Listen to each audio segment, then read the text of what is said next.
Afro Tug Nation. It's your boy. Yo, Rings of Power, episode 7. You know why I love this thing? This thing is like comic book lore legend. They just keep feeding you greatness. You know what we do? Let's stop, just me and the crew. Let's get on it. Now pull up. Boom, man.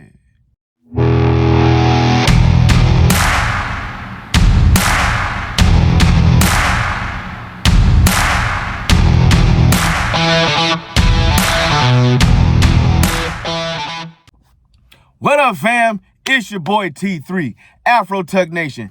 Geek down. Let's get down. Don't forget to like, subscribe, share, comment, talk to your boy. If you're new to the channel, welcome to the game. If you old to the channel, continue to float. Yo, Rings of Power episode 7. Yo, it's time for war. Yes, we had our first major battle. Like, we had a major battle last, but we had our first major battle between the orcs and the elves. Ooh, and adding in the dwarves and all the things. And then there was 3 key moments that connect you to Fellowship of the Ring and the Two Towers.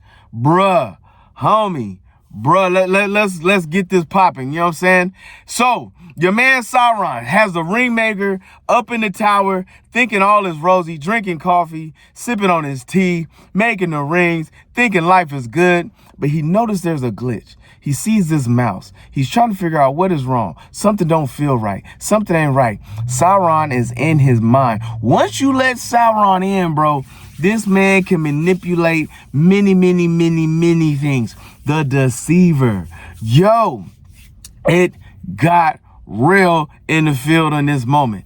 And then the whole time when Sauron goes back outside, the place is under just bombardment, just a whole lot of destruction, a whole lot of things going on, and it's just getting worse and worse. And the orcs decided that they're going to hit the mountain to barricade the dam so they can cross the river to tear down the wall to get to Sauron.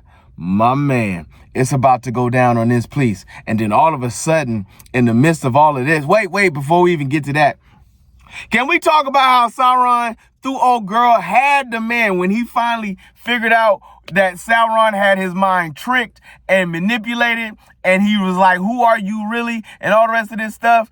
And he flicked his wrist and threw old girl over the wall, and then the orc just axed her.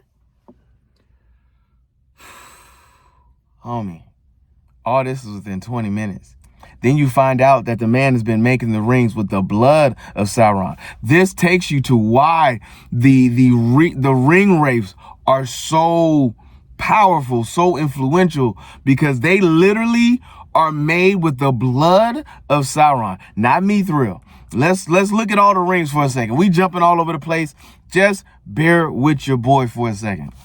The Elven rings were made specifically with the Mithril, without the touch of Sauron, just the influence of Sauron. Okay, the dwarf rings are made with the actual touch of Sauron and his influence, which is why the dwarves fall into that spell.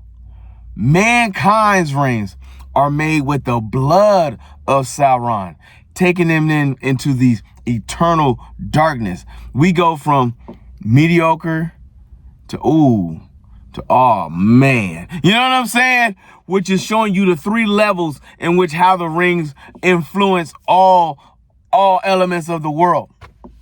Oh my God. Then you hear the horn. When you heard the horn blow, you was like, oh, is it the Riders of Rohan? Nah. It's the Elven army. They rolling in. They coming in on their horses. They coming in to fight. Take it to might. Let's get ready to get this. Let's get ready to rumble, bro. And they come up, but then the orcs pull out the cage because they have Galadriel at knife point, and they stop and have a meeting. Let's have a conversation of what's going down. So then they go into the tent to discuss with the father of the orcs and Elrond. You know what I'm saying? So they are sitting here having a conversation because that dude wants the ring. He knows because of Galadriel that Elrond has the ring, and he wants the ring because he needs the ring to have the power to defeat Sauron. But all these fools don't understand. These rings do not hold power over Sauron. Sauron holds power over you. And all of them are fighting for the rings. Does it not make you feel like the ring of power is just all up in this? You know what I'm saying? Like that influence is everywhere, which is why the One Ring was the ring, was the daddy of all rings. You know what I'm saying? So Elrond is not going to give this man this ring. He's like, no, meet me on the battlefield. You want this ring? You must defeat me in combat. And so he walks over to Galadriel because the guy is like, look, you either give me the ring or I'm going to put Galadriel's head on the pike. And that's how we going to start. And he's like, that's what we got to do. That's what you got to do. If you got to chop her head off, chop her head off. Like, you know what I'm saying? I'm not giving you the ring. He goes to the Galadriel and asks her for forgiveness. And so he was like, just look to the light. You know what I'm saying? Look to the light, because the light in all of this is in darkness, but the light can never be diminished. Homie, that takes you back to Galadriel when she gives Frodo the jar with the star of, I want to say it's Eardorel, if I'm saying that properly. I'm probably not, but you know what? You know what I mean. She gives all the hobbits a gift, but she gives Frodo the star to be a light in darkness. You know what I'm saying? That was how she ended up with that quote, how she ended up thinking about that moment, because she needed a light in the darkness. And she returned the favor by giving this to Frodo, by having a light in the darkness is how he was able to finally get away and fight against the spider that was out to get him. You know what I'm saying? Because the spider could not handle the light because the light will shine in darkness. What was the other moment? The lieutenant was like turned to I almost said Isildur, Elrond, and was like, yo, how are you so cocky? They outnumber us 1,000 to 1. You know what I'm saying? Like, we don't have the numbers to fight all the orcs and the legions that they have. But he was like, don't worry, I have a plan.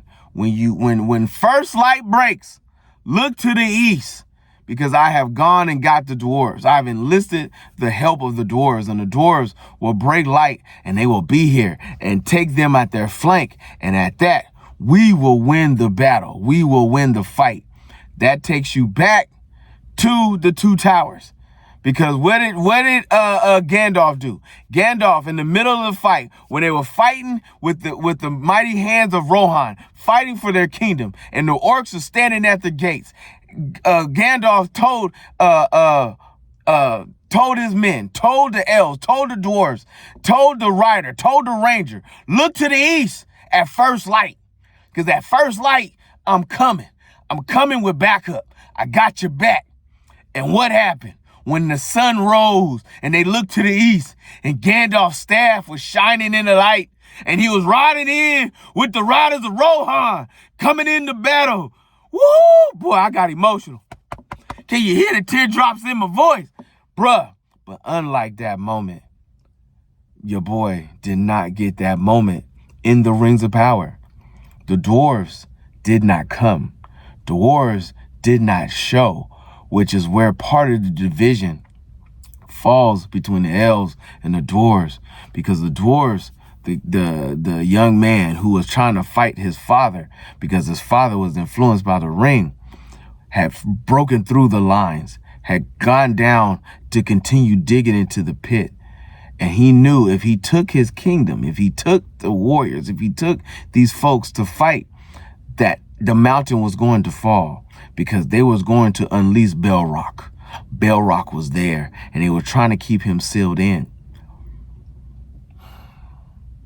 And what ended up happening? They fell. The elves fell and fallen, and the ring of power falls into the hands of the orc father at that moment. What other moments do we have in here? Sauron showed his true power, that he was like, look, you think my influence just influenced your mind? He had the guards that surrounded him kill themselves. he himself is part God. Remember that. He is from the heavenly host in that universe. So his influence is like the whole Zeus and Apollo and Athena and all the rest of that stuff. They have their own Elden gods. You know what I'm saying? He has his own power. And he's had this moment to where he was able to influence that moment that went on in this battle. Like the Easter eggs are real. What other Easter egg do we have? When she was like, I got the enough fire. When he asked her, do you have the arrows? Do you have enough arrows to finish what we came to do? Elrond wanted to make sure that they could at least take advantage of the fight to last till morning. This is before he knew about the dwarves not showing up. And old girl was getting hit with arrows. Boom, boom, boom, left and right. Boom, boom. What did that take you back to? That took you back to when Frodo had been taken by the Uruk-hai. You know what I'm saying? The Uruks that was coming up.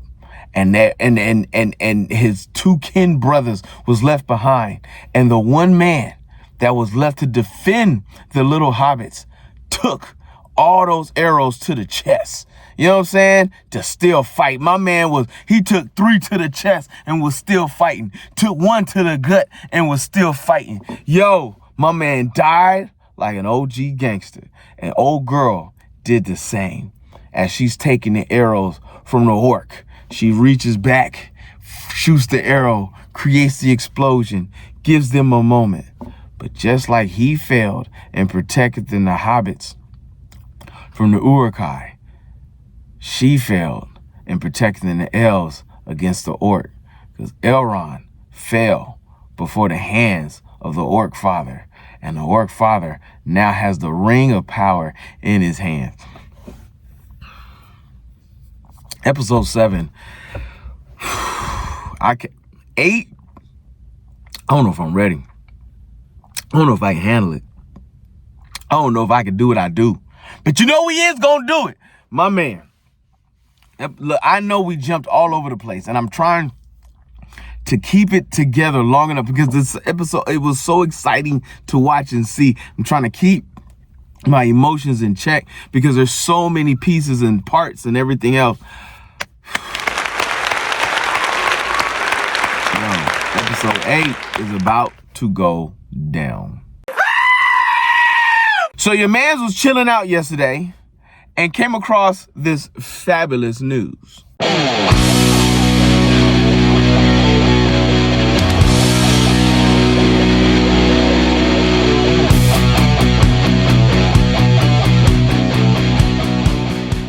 We now have all 3 Green Lanterns casted. We have Guy Gardner, who's going to show up in the Superman movie.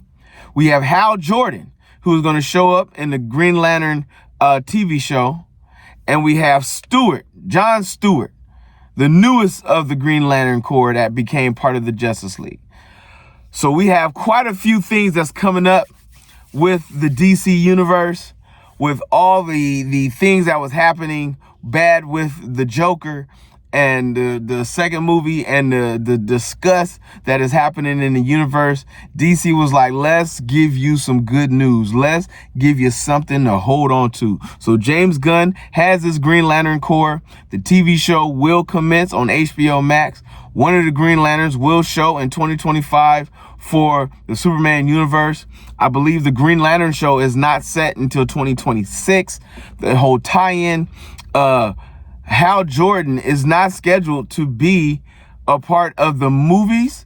Apparently, maybe speculation is that Hal Jordan is going to die. And so John Stewart is scheduled and contracted to be in the show and the movies. So we'll see what's going on going forth in the Justice League universe as we get ready to start the DC lineup. We know that we're still waiting for the casting of Batman. No, Sparkle is not going to be a part of this universe. We know we're still waiting on the casting of Damian Wayne. We know the name of the movie, Batman Brave and the Bold, based on the comic book and the little animated series that was on Cartoon Network. Yes, my friends, we have a lot to discuss, a lot to go over. They are not doing things from the beginning. Origin stories are being scrubbed out. They are going to only go with Superman has been Superman for 2 years. Batman has been Batman for a couple years, with Damian Wayne coming in. So he's had to be Batman for at least over 10 years at that point. So it's going to be interesting to see the version of Batman they come across and what they do and how they get down and which way they're going to go. So with that being said, if you see your mans in the streets, hit them with the beats. Hit them with a jingle jangle, baby. Jingle jangle.